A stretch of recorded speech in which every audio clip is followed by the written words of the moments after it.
My notes. Lovely. Hi everybody.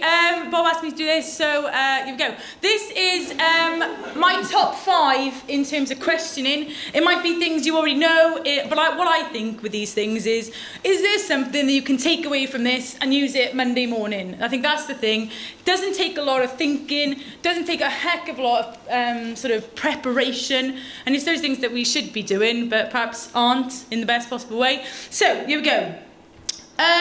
Number 1, model the thinking process by thinking aloud yourself.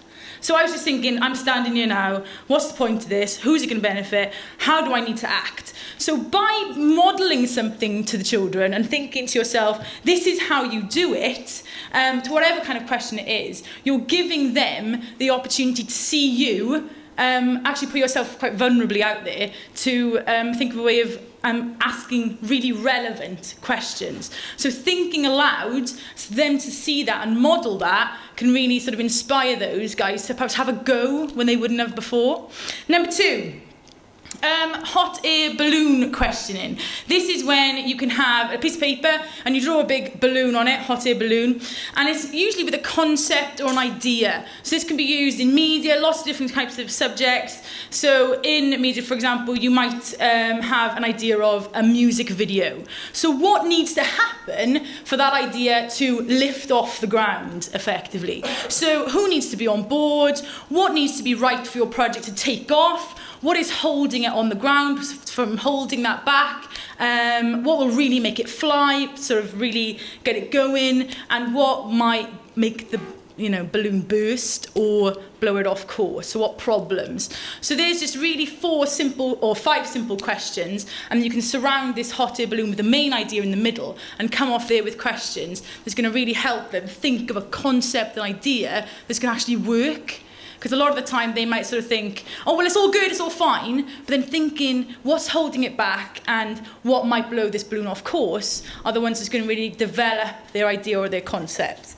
Number 3, this happened to me the other day. We've got to think about this safe learning environment. I've got a group of Year 9 girls and they're like this. They don't want to say anything, they don't want to ask a question, and it was really hard to make them want to be intrepid, so sort of brave or fearless with their questions, and not be scared to have an answer. So I wanted to create in them a curiosity and make them feel like I'm not protecting them like a bodyguard that's going to sort of go in there and slap the person that says that was a crap question, but more so that they are fearless. So I, the other day, was reading a book and came across lugubrious and was like, what the hell does that mean? I don't know what it is. I'm an English teacher and I don't know what that means. So I say that to them, what does that mean? Anybody know?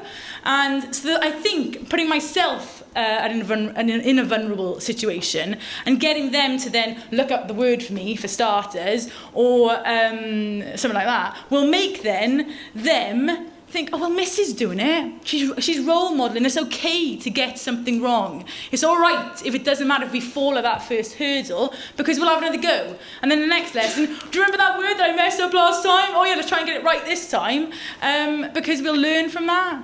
So don't worry about looking like an idiot, because the kids will be like, well, that's me. I'm like that idiot. So if Miss can actually go through her GCSEs, do her A-level, do her whatever else, and stand here today with a job and everything, then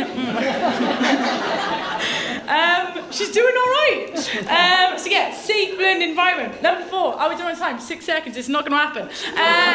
Question monitor. You have one person that you give them the responsibility of being the question monitor for that whole lesson.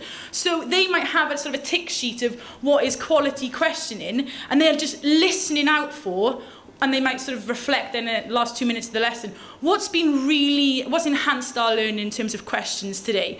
What have people put forward? What have people answered? So it's quite nice to have that person, and you obviously change that person as lessons go on or whatever. And the last one. This dude, older Socrates, was on about, and I hadn't heard about this before, big in the US apparently, but let's take it on board. Socratic circles. So you have a main group in the middle that are discussing an idea or a question that you've given them, and then outside this circle are their peers that are asking asking them and assessing the quality of that discussion. And actually, Sal, it's like our focus groups, isn't it? I'm just thinking about that now. Yeah. So it might be called lots of different things. But you give them these 6 types of questions on the side, and then they are just going round this circle, and those outside members are just quizzing them, are really thinking about the detail and the relevance of what they're talking about. And then also you can just sit on the side and go, oh, it looks like they're doing a good job, because you've got people on the outside that are assessing them, that have got perhaps a tick sheet of those 6 questions, for example. And it really develops their range of questioning skills. And that's it.